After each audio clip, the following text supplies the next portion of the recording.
In November 2016, Sherri Papini, a 34-year-old mother of two from Redding, California, vanished while out for a jog. For 22 days, her family and the nation searched for answers.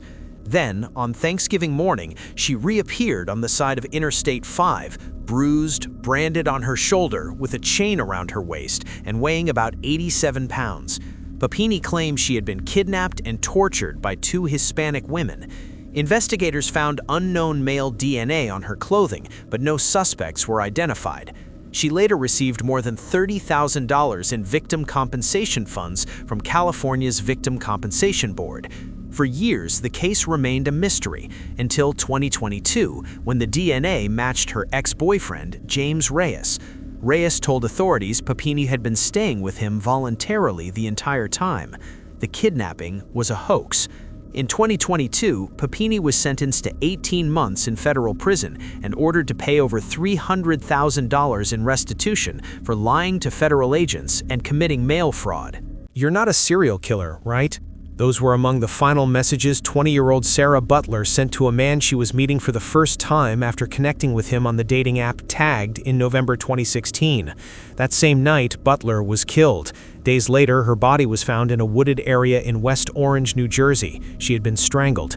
Investigators later determined she had met 20-year-old Khalil Wheeler Weaver, who would go on to be identified as a serial killer. But her family refused to let the case go cold. Using Butler's phone records and messages, her sister and cousin created a fake profile on Tagged and began communicating with Wheeler Weaver. Working with police, they arranged a meeting that ultimately helped authorities track him down and arrest him. Investigators later connected Wheeler Weaver to the murders of 3 young women and the attempted murder of another. In 2019, he was convicted on multiple charges, including murder, kidnapping, and attempted murder. He was sentenced to 160 years in prison, ensuring he will likely spend the rest of his life behind bars. The mysterious disappearance of Brandon Lawson. After Brandon Lawson ran out of gas in the dead of night on rural Route 277, he made a series of strange phone calls and was never seen again. When Brandon Lawson vanished in 2013, it left authorities baffled and his family in shambles. The series of events leading to his disappearance near Brontech, Texas, appeared wholly contradictory. He was a loving father of 4, but he stormed out of his house in a rage on the night of August 8, 2013. An hour later, he called the police when he ran out of gas, but hid from them when they arrived. "Yes, I'm in the middle of a field," Lawson told an emergency operator. "My truck ran out of gas. There's one car here. Please hurry." In addition to the police, Lawson also called his brother Kyle to ask him to bring some gas. When Kyle arrived just after 1 a.m. on August 9th, however, Lawson was nowhere to be found, and no one has seen him since. In June 2020, a shocking crime unfolded in the Seattle area that would become known as the TikTok suitcase murders. On June 19, 2020, a group of teens at Alki Beach in West Seattle discovered a large suitcase washed up near the rocks while they were filming a video for TikTok. When they opened it, they smelled something foul and called police, and what they found inside were human remains in trash bags. A short time later, a second suitcase containing more remains was found in the Duwamish waterway. The victims were later identified as 35-year-old Jessica Lewis and her 27-year-old boyfriend, Austin Wenner, a couple who had been renting a room from Michael Lee Dudley in Burien, Washington. Investigators determined the pair had been shot to death around June 9th, and evidence showed gunshots, spent casings, and blood in the room they shared, which had recently been repainted. Cell phone records and other evidence linked Dudley to the crime. Prosecutors said the dispute was over rent money and tension between Dudley and the couple. In December 2022, a jury found Michael Lee Dudley guilty on 2 counts of second-degree murder. Then in April 2023, he was sentenced to over 46 years in prison, effectively a life term, for killing Lewis and Wenner and attempting to hide their remains. Bart Whitaker grew up in a well-off family near Houston, Texas, where his parents supported him, even giving him a $4,000 Rolex watch to celebrate what they thought was his college graduation. But that graduation was a lie. Bart had actually dropped out of school months earlier.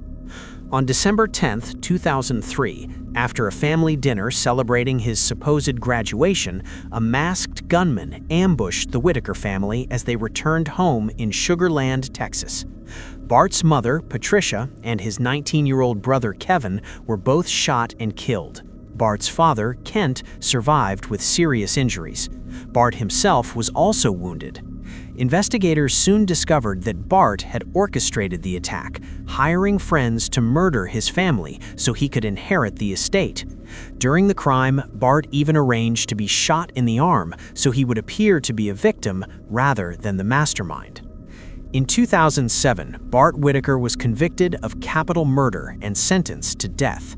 However, in 2018, just minutes before his scheduled execution, the governor of Texas commuted his sentence to life in prison without parole, largely due to his father Kent's relentless plea for mercy, even after losing his wife and son. When informed of the commutation, Bart reportedly said he was grateful, but not for himself, for his dad. Jake Patterson was a 21-year-old man who abducted 13-year-old Jamie Kloss in 2018. In the early morning of October 15, 2018, Patterson broke into Jamie's family home in Barron, Wisconsin. He shot and killed her parents, James and Denise Kloss, before kidnapping Jamie and taking her to a remote cabin near Gordon, Wisconsin. Authorities later confirmed Patterson had planned the attack after seeing Jamie get on a school bus months earlier. He did not know the family personally. Jamie was held captive for 88 days. Patterson kept her hidden inside the cabin and often forced her under his bed when he left the house to prevent her from being discovered. Investigators later stated there was no evidence of sexual assault, though she was held against her will under constant threats of violence.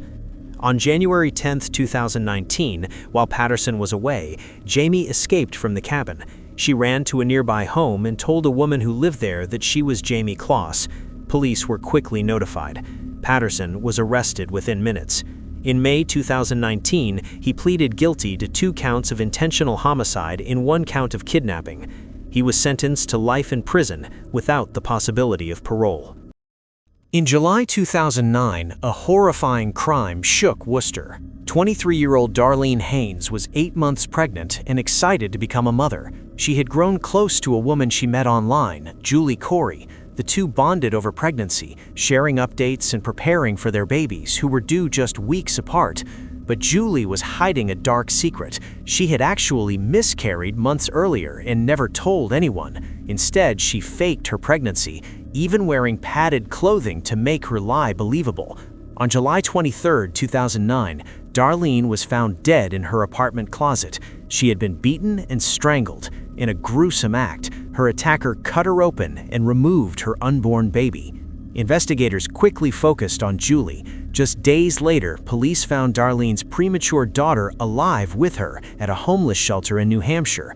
The baby survived. Julie Corey was arrested and later convicted of first-degree murder. In 2011, she was sentenced to life in prison without the possibility of parole.